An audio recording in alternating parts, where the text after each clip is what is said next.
Pickup, Romeo Echo 411. Yeah, Romeo Echo 411. QP 1300, 147, 484. Yeah, Sierra 6081, go ahead.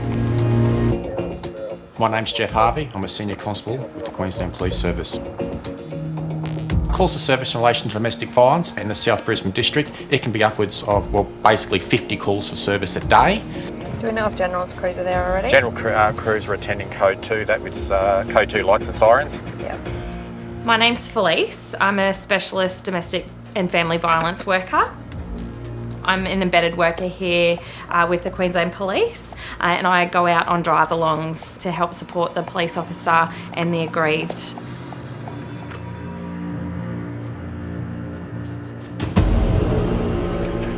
I have seen a real trend at the moment in threats of fire and burning. There's been women who have been strangled while they're holding their newborn babies. I've seen women who have had their eye socket fractured, lots of rape, even within relationships, which I think people aren't aware actually does happen.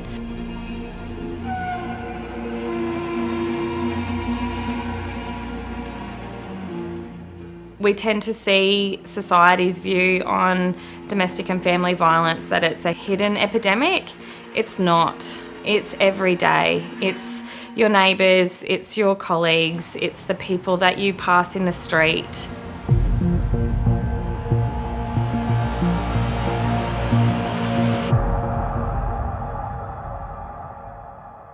My name's Faith Labaro. I have 6 children, 4 girls and 2 boys. Generally, my mornings have to start from the night before, actually. I have to clean my house, prepare everything. All the uniforms need to be in place, the bags, the lunch boxes. Everything needs to be prepared so that I will have a good morning. I will have to start cooking breakfast, like sometimes pancakes, sometimes rice, sometimes they just want wheat bix. Samantha, your breakfast is ready. I probably forget to eat most of the time, but I do have my instant coffee. Faith moved to Australia from the Philippines 10 years ago, leaving behind all of her family and networks. I didn't know anyone, I didn't have any friends, I don't know where to go. Like, I didn't even know how to catch the bus. Get dressed, girls. Then she ended up in a domestically abusive relationship. I lost a lot of my confidence. I felt like I don't know what to do because I'm lost in this place. Like, I don't know where to go. I didn't have friends. I didn't have anyone to talk to apart from my family overseas that I have very limited time to talk to. One night, Faith was left alone and terrified and pregnant. I went out to the street and there were really, really good strangers around where we lived. And there's this lady, I still remember her. She actually, she really stood for me. It's amazing how, you can really see those strangers around who can be there for you when you're in need. Faith had little money and there was no secure housing available, so it took a long time to break free. That's why I went back and forth, because you feel like you can't do it. You feel like you don't have enough resources, so you go back and forth until things escalate. Speaking out isn't easy, but Faith hopes it will help others. For years of being controlled, I felt like I was so suffocated. I feel like I have lungs and I can breathe again. And that just allowed me to just be who I am, that I can express my experiences, I can express my thoughts, my feelings, I can share, I could encourage, I could empower women. Then now is the time to speak.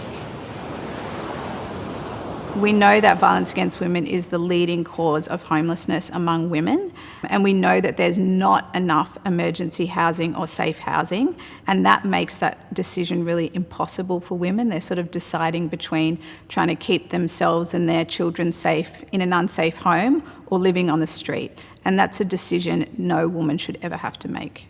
I mean, this is a national emergency and it needs to be treated as such. Hannah Clark and her 3 children burnt to death by her estranged husband. Mother of 3 was stabbed 26 times. 3 toddlers, their mother and grandmother have been confirmed as the victims of yesterday's massacre. Some of the people that we deal with are evil human beings. Absolutely evil human beings. And you might have the best legislation and the best policy and the fastest response. When you look at what they do to their family and their partners, and I still sit there in disbelief to comprehend that a human can do that.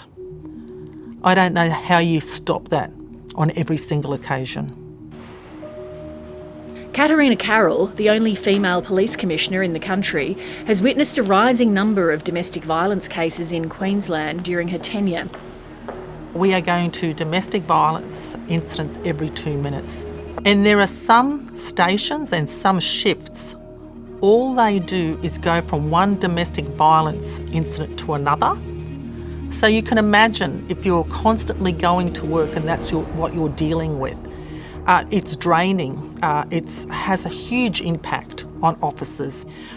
I'm heartened by the fact that people are coming forward and having that conversation, but it just doesn't start with police. It starts a long way before policing gets involved.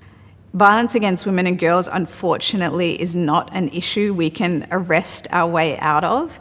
Obviously, we need to hold perpetrators to account, and that's incredibly important. But we have to really think about stopping this before it starts, and that requires addressing the root causes of violence like gender inequality and other forms of discrimination and oppression. It is a gendered issue, whichever way you look at it. It mostly affects women and children, but men have to be part of the conversation. The really hard truth that we have to face is if 1 in 3 women is experiencing violence, this isn't a problem of a few bad men.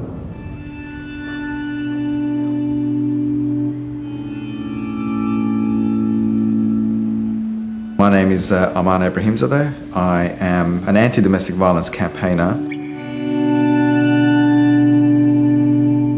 I don't have any formal qualifications in this space, but I lived in a family home which was quite abusive, quite violent for over 20 years. And I know how that violence starts. My earliest childhood memories are violent memories. And one of the first memories that come to mind is my dad picked up a hot cup of tea and spilled it over my mum. As Aman and his sisters grew up, the violence from their father escalated. He was reaching for the drawers where the knives were kept. So we wrestled him away from the drawers. We tried to stop him from grabbing a hold of anything to make it into a weapon. And once he saw that he couldn't arm himself, he essentially cornered us and he said, when you least expect it, I'm going to lock you all in this house and I'm going to burn the house down. This threat was the tipping point for the family. They packed their bags and after living in their car, found safe accommodation. So this is 12 months after we had left our family home.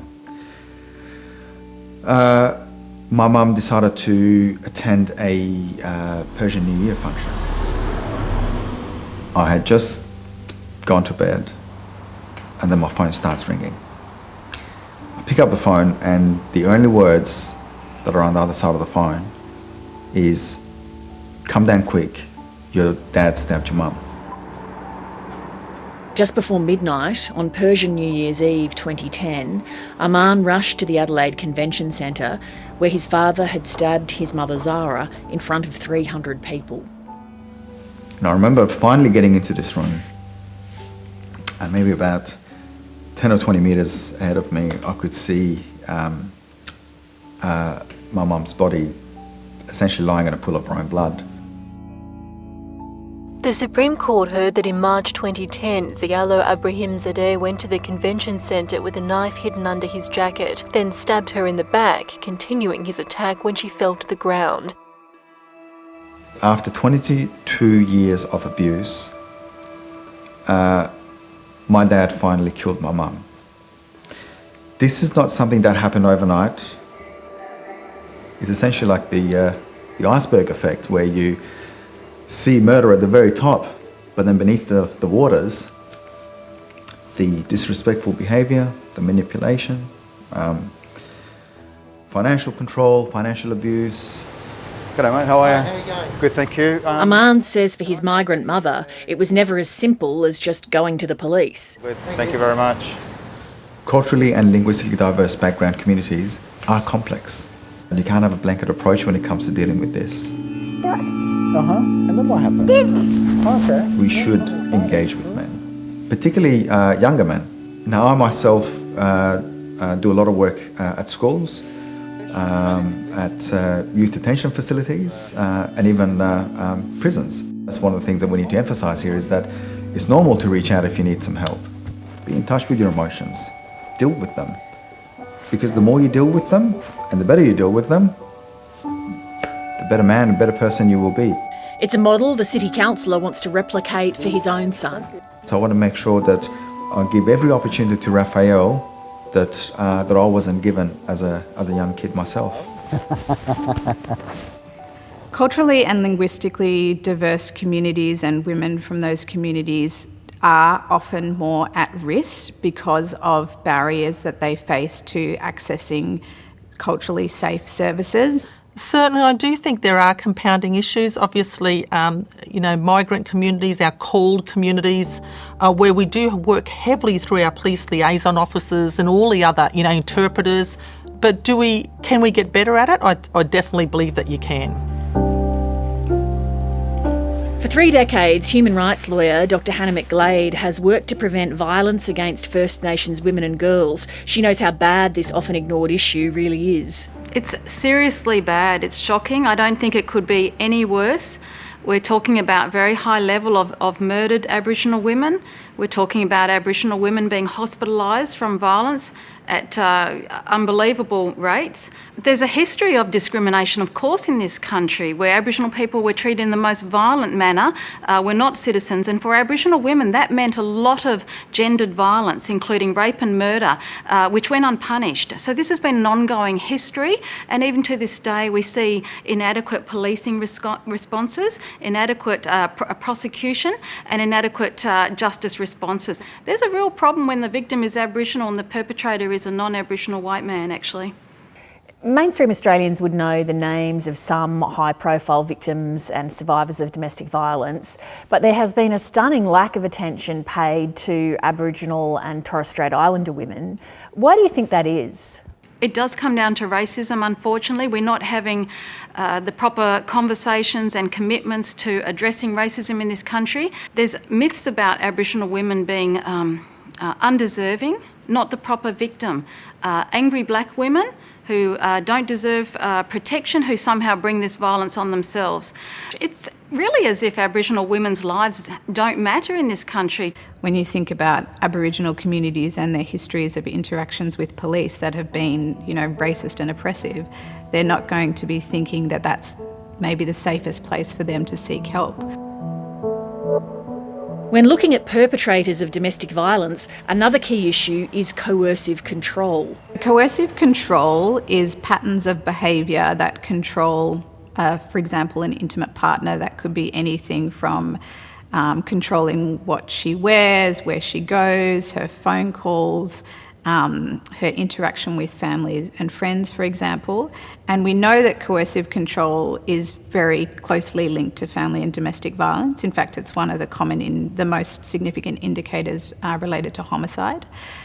So I can understand why there's some desire to sort of criminalise coercive control. I think we need to be really cautious about coercive control legislation.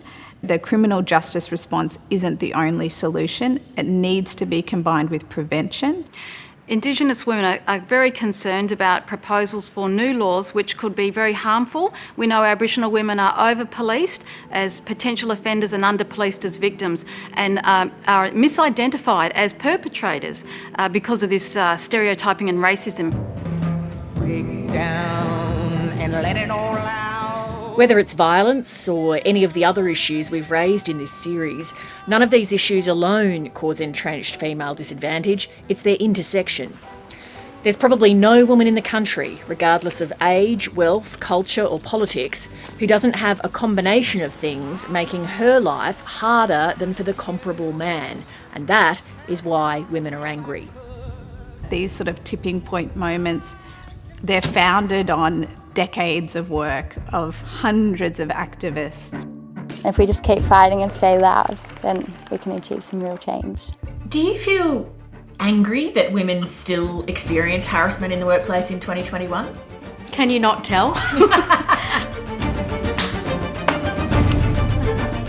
I believe that now is the time that I have the strength. I think not all women are the same, and some women have more reason to be angry than others. We should be angry about what's happening to women and to Aboriginal women in this country. I see the power of women and the resilience of them, and I have no doubt we'll get there. It might take some more time, but I feel like we've got this.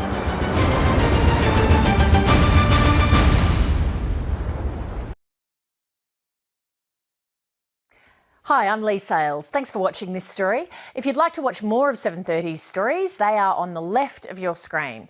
And tap on the button below to subscribe and get the latest from ABC News.